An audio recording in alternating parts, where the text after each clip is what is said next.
All right. We are here doing your Friday paper. This is Friday paper number 25. And I have some ladies with me. Would you introduce yourselves, please? My name's Grenade DeVault. I'm 13 and a half. I'm Carly. Michelle. You good? I have Michelle. And we have Miss Golding. And Miss Golding and Carly. So these girls are probably going to help me walk through it. It's more fun to listen to a conversation than it is just somebody talking through. So let's do. Okay, so on here, let me write down on the top. Let's do it in red. So in the video, girls, which ones are we doing? 2, 7, 8, 12, 13. Okay, great. So I'm writing those on the top of the paper. So if you guys want to circle them, that's what we're going to do. So let's start with number 2. So what is the slope of a line passing through those 2 points? Carly, how do I do that? Do you remember? Miss Golding, no, don't pick on me. Don't pick on you? Okay. Who remembers? Amaya. Do you remember? Amaya. So if I take those points. What did you say again, ma'am? Remember, What's the slope? if I take those points and I rotate them, remember I said rotate them kind of like that? So the 1 would go up here, and then what goes at the bottom? The 5. Good. 5. Yep. 5, and the -7. Yep. The 1. And then the 2. See the 2? So we're doing change in y over change in x. So we're going to subtract the y's. So 1 minus a -7 is? -6. No. Minus -7? a negative makes a plus, right? So, It's 8. yeah, It's 8. good. So 8, and then 5 minus 2 3. is 3. So for number 2, my answer is 8/3, and it's fine to leave it as an improper fraction, okay? So that's good. Let's go down to 7. We're going to do the 4, 5, and 6 in class. So 7. Choose all expressions equivalent to 18 minus 16 to the -5th power. So this question is like right out of Clear Sight, and which is made by the same people as I Learn. That's why I wanted you to get used to seeing questions like this. Who has an idea of what to even do? You have to do 18 minus 16 first. What do I get? 2. Okay, and then so that's 2 to the -5th power, right? So is A equivalent to that? And equivalent just means equal to. No, because that one's not a negative. Good. So we're going to eliminate that choice. So then this would be the same as 1 over 2 to the +5th power, right? Mm-hmm. So what is 2 to the 5th power? Let's figure that out. 2 times 2 is 4. Times 2 is 8. Times 2 is 16. Times 2 is 4. 32. 36. So that would be a positive 1/32. And that is a negative. See how that negative sign is sticking out there? So that is wrong. So let's look down here at C, D, and E. So what would C be if I evaluated that out? 2 to the, what do I do with the 1 and the -5 when I have a power raised to a power? Plus it. Nope. Minus it. Nope. Times it. Multiply it. So 1 times -5 is -5. And then what is 16 to the 0 power? 0. Anything to the 0 power is 0. no, 1. So 2 to the -5th power times 1 is just 2 to the -5th. Is that the same as what we were looking for? No. Yes. Yes. Right? That's what we're trying to get to. So this one works. So then let's try D. So This, Michelle, is where we take and we add those exponents, right? Because they have the same base and we're multiplying. So what's negative 18 plus 13? 5. I think. Positive or I negative? don't know. I forgot. You're right. What was the question? So negative It 18 looks plus frozen in 13. Who's Aaliyah? Negative Lilia. 5. Literally. So negative 18 plus 23 is negative 5. So that is equivalent. So far we've got 2 of them. So let's try this one. This is a power raised to a power. So Carly, what do I do with the 3 and the negative 9? Times them. Yep. So that's 2 to the negative 27 times 2 to the, what's negative 11 times negative 2? 22. Okay. Now what can I do with this and this? Because those are the same. Can I add those powers? Because they have the same base now. So negative 27 plus 22, what do we get?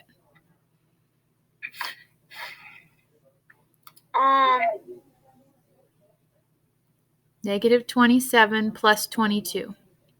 Negative 5. Yeah. And so here's that 2 to the negative 5th again that we were looking for, right? So C, D, and E are all equivalent to that expression we had before.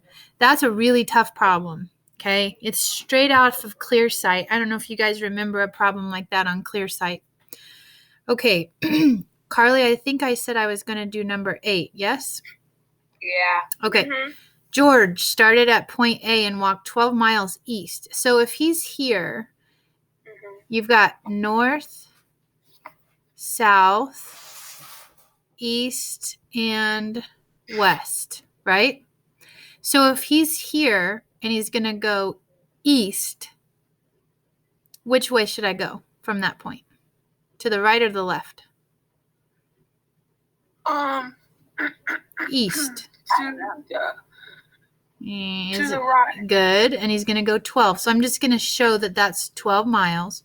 Then from there, where did he go? North to point B. 9 miles, right? So this is 9 and this is B, right? And then it says what's the shortest distance between A right here and B. So how do you find the shortest distance between 2 points? You Divide it. Yeah, isn't it just a straight line? So the shortest distance to get back to that point would just be a straight line. So this is using the Pythagorean Theorem. Do you guys remember that? A squared plus B squared equals B squared. C squared. And which of these sides is C? C is always the line. The longest side. Exactly. It's the longest side, which is the hypotenuse. It's the one that's opposite the right angle. So this is C right here. And then A and B are interchangeable. So let's say that this is A and this is B. Okay? So then let's plug in what we know. What's A squared? So A is 12. So 12 squared. Oh, thank you, Goldie. No problem. 144. See ya. 144, you're right. Yeah. 144 plus B squared, which is 9 squared, which is 81. 81 equals C squared, right? So now we have to figure out 144 plus 81. Let's see what we get. 225. 200. Yeah. Okay, so does it make sense that if he goes 12 miles this way and then 9 miles this way, it would take him 225 miles to get home? Mm-hmm. No, that's way farther, right? It would not be that far. So to find the length of this side, wait, what did I just find? I found the area of this whole square, right? It's C squared is 225. But I just want to know this one side. So I need the square root of 225. So when we were talking square roots a long time ago, does anybody remember 225 by any chance? How could I find it? Would it be more than 12? Yes. Yes. Yeah, because 12 is 144, right? So then we Yeah. can just start. Okay, it couldn't be 13 because 3 times 3 is 9, and I need it to end in a 5. See what I'm saying? So then try 14 times 14. So 4 times 4 is going to end in a 6, so it can't be that. What could it be? 13.5. So No. it's a whole number. So try 15. 15 times 15. 5 times 5, is that going to give me a 5 at the end? Yeah. Yeah, and it actually is. It's 15. So my answer is 15 miles. But I think when you're entering it into the teacher-made site, I think it's just 15. So Yeah. Make sure you guys do that, kids. kids do that. Okay. I'm going to do 9 and 10 in class. What was the next one we said we were going to do? 12 and 13? 12 and 13. Okay, so let's go down here to 12. Okay, so it says choose all that have infinite solutions. Do you see one that you know for sure does? Yeah. Which one? Never mind. Yeah, that's it. Because remember, when it's asking for solutions on a graph, the solution is where they intersect, right? And if two lines are parallel, there's no solution. So you're exactly right. So now, does B have infinite solutions? No. I think I just said that wrong. When there's two parallel lines, there's infinite solutions. I think I might have said no solutions. So B has a solution, so that's not infinite. We're going to rule that out. So how could we test C? What could we do here? 3 times 2x. Yep, 6x. And then, 33. yep, equals 6x plus 33. What do you notice? Oh, it's infinite. Yeah, it's infinite. Same on both sides, infinite. Bam, you guys are getting so smart. Now, this one, boom, do it again. 5 times t. 5t. Okay, minus what? And then 5. Is that a 1 or a 7? Is equal to 5t plus 7. Is that exactly the same on both sides? No. No. And actually, if I work that out, it's going to be no solution. So not D. So my answer is A and C. A and C. And what was we're going to do 13 to end up with, right? Yeah.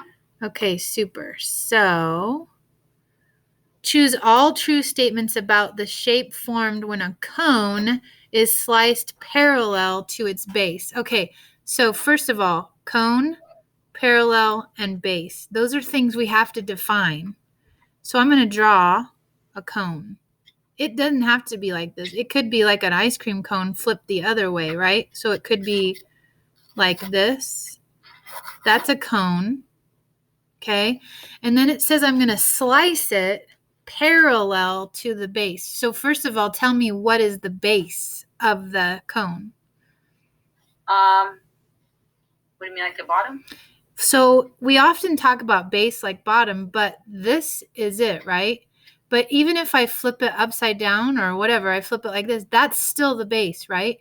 The base is that so what shape is the base? A cylinder. A circle, right? So this is a circle.